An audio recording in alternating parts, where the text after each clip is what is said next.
Hello नमस्कार साथियों, आप सभी का स्वागत है सुपर हिंदी क्लासेस में। साथियों, पिछली कक्षाओं में हम लोग पढ़े थे सर्वनाम को। इस सर्वनाम को हम लोग 10 मिनट में पूरे सर्वनाम को ख़त्म कर दिए थे। उसके बाद आज जो हम लोग पढ़ेंगे, आज हम लोग पढ़ेंगे क्रिया। आज जो हम लोग पढ़ेंगे वो क्रिया पढ़ेंगे। क्रिया को इंग्लिश में वर्ब कहते हैं। ठीक है, तो क्रिया का परिभाषा क्या होता है, क्रिया कहते किसको हैं? तो किसी कार्य का करना या होना पाया जाए उसे क्रिया कहते हैं। इसको किसी कार्य का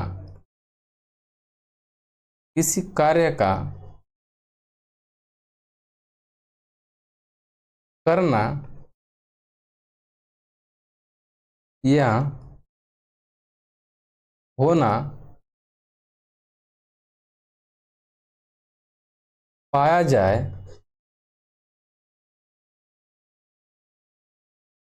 उसे क्रिया कहते हैं।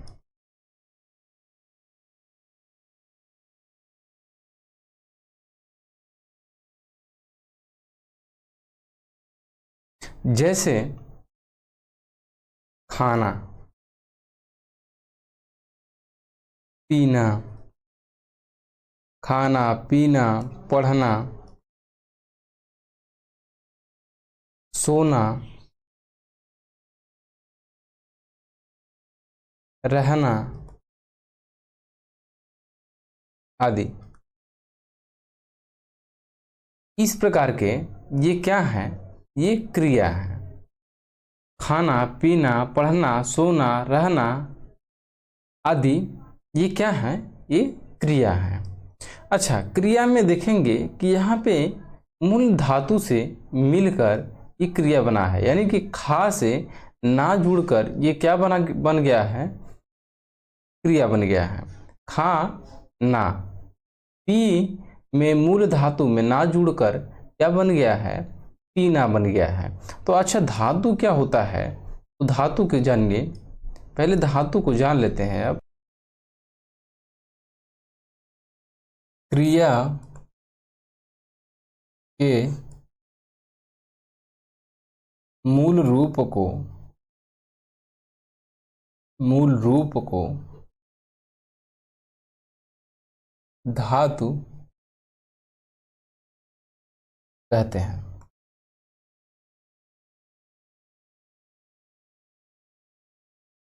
धातु से ही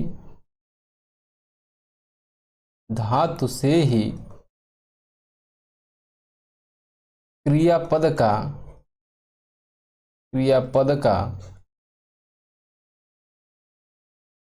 निर्माण होता है। धातु से ही क्रियापद का निर्माण होता है।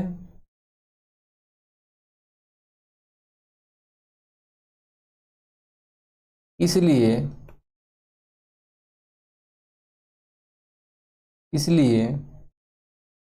क्रिया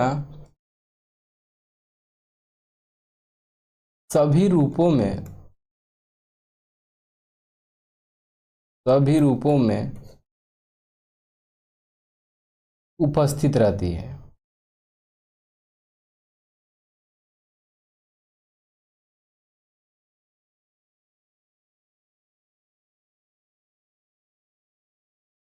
ठीक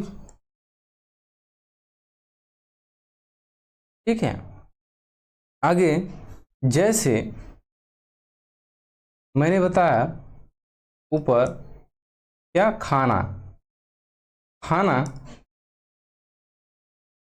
खाना में मूल धातु क्या है? खा है। उसी प्रकार पीना में धातु क्या है? पीना में धातु है पी। पी क्या है? धातु है। ठीक है। क्रिया का पहचान कैसे करेंगे? तो क्रिया का पहचान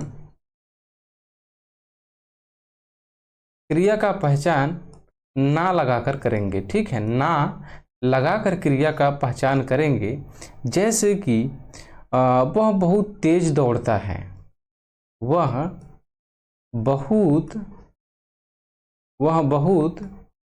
तेज दौड़ता है, वह बहुत तेज दौड़ता है। अब दौड़ना ये क्रिया है कि नहीं है, तो मूल धातु क्या है, तो मूल धातु जो है वो आपका दौड़ है। क्या है? दौड़। और दौड़ में जब ना लगाएंगे हम तो ये बन गया दौड़ना। ठीक है, तो इस प्रकार से ये क्या बन गया, हमारा क्रिया हो गया। तो इसको हम क्या कहेंगे कि दौड़ना क्या है, ये क्रिया है, ये क्या है, क्रिया है। ठीक है, आगे धातु बात करते हैं कि धातु के कितने भेद हैं। ये जो धातु है इसके कितने भेद हैं, तो धातु के भेद, धातु के कितने भेद हैं, धातु के दो भेद हैं, दो भेद हैं। कौन कौन भेद है? देखिए, पहला कौन है, पहला है मूल धातु और दूसरा है यौगिक धातु। यौगिक धातु, मूल धातु जैसे कि मैंने बताया जाना, तो जाना बताइए, जाना में क्या है मूल धातु, तो जा है। ठीक है, खाना में मूल धातु क्या है, तो खा है। पीना में मूल धातु क्या है, तो पी है। उसी प्रकार से रहना में मूल धातु बताइए, तो रहा है। ठीक है, और यौगिक धातु कौन से होते हैं, तो देखिए धातुओं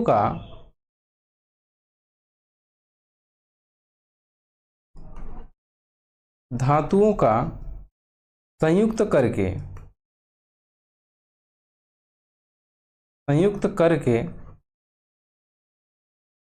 धातुओं का संयुक्त करके या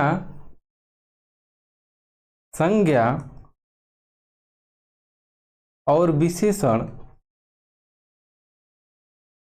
संज्ञा और विशेषण में प्रत्यय लगाकर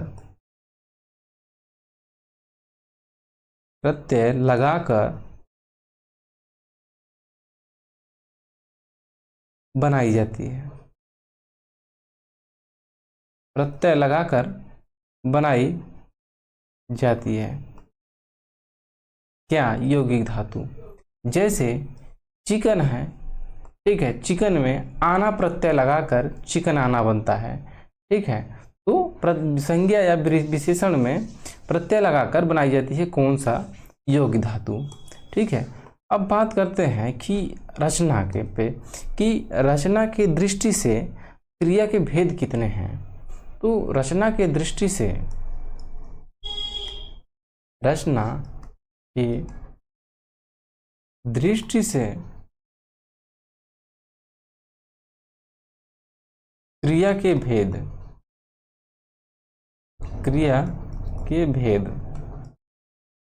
कि रचना की दृष्टि से क्रिया के कितने भेद हैं, तो रचना के दृष्टि से क्रिया के दो भेद हैं।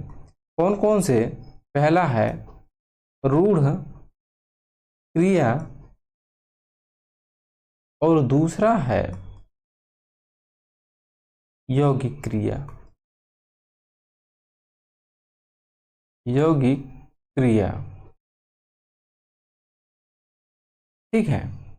तो पहले को हम पढ़ते हैं, रूढ़ क्रिया कौन सी होती है? कौन सी? रूढ़ क्रिया।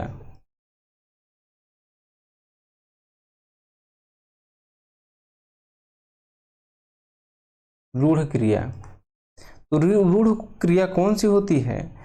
तो देखिए, मूल धातु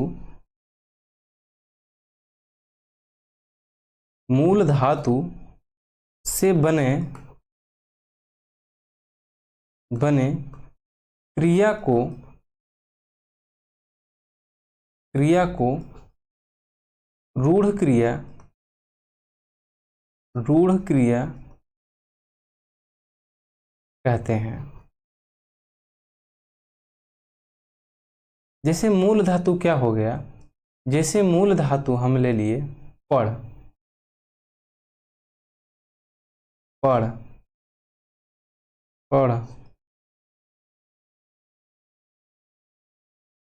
पढ़, पढ़ का है, ये मूल धातु है। ठीक है, अब इसमें हम ना लगाते हैं। ठीक है, ना लगा दिए तो ये क्या बन गया, पढ़ना बन गया। और इसमें आ लगा दिए, आ प्रत्यय लगा दिए तो ये क्या हो गया, पढ़ा। और इसमें ई लगा दिए तो हो गया पढ़ी। पढ़ से बढ़ गया पढ़ना, पढ़ा, पढ़ी।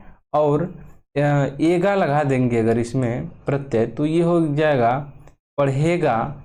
और इसमें एगी लगा देंगे तो ये हो जाएगा पढ़ेगी आदि।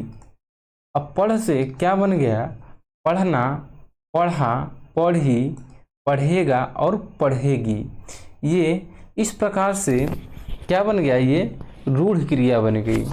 ठीक, अब देखते हैं यौगिक क्रिया दूसरा कौन सा है। दूसरा है यौगिक क्रिया। यौगिक क्रिया, यौगिक क्रिया कौन सी होती है, देखिए यौगिक क्रिया, यौगिक क्रिया से बने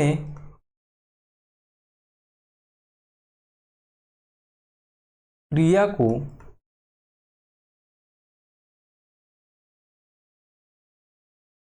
यौगिक क्रिया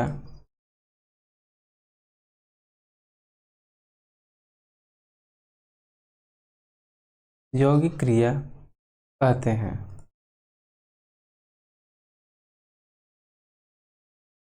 जैसे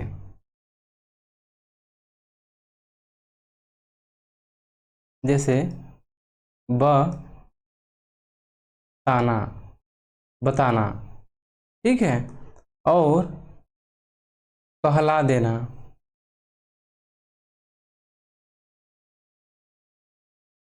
कहला देना। और पढ़ाना, पढ़वाना।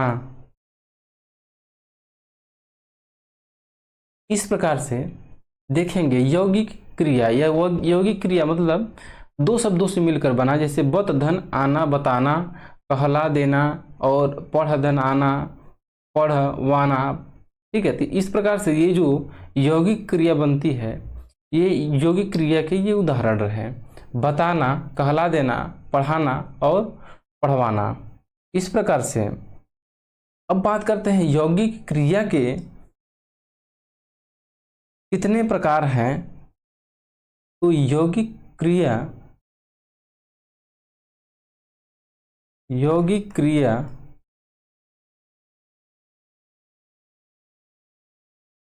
चार तरह की होती हैं। यौगिक क्रिया चार तरह की होती हैं। कौन कौन सी, पहला है नाम धातु, दूसरा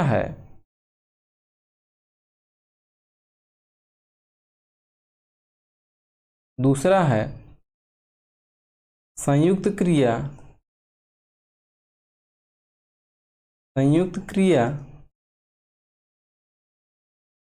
और तीसरा है प्रेरणार्थक क्रिया।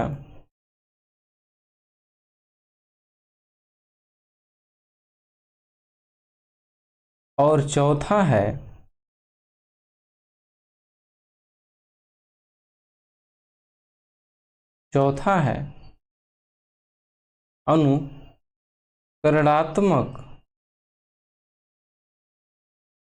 अनुकरणात्मक क्रिया। ये चार हैं, ये पहला, ये दूसरा, ये तीसरा और ये चौथा। ठीक है, अब जैसे ये ऊपर देख रहे हैं, जैसा ये बताना, बताना क्या है, बताना नाम धातु है, नाम धातु है, और कहला देना ये संयुक्त क्रिया है, संयुक्त क्रिया है, और पढ़ाना ये प्रथम प्रेरणार्थक है, प्रथम प्रेरणार्थक है, और पढ़वाना ये द्वितीय प्रेरणार्थक है।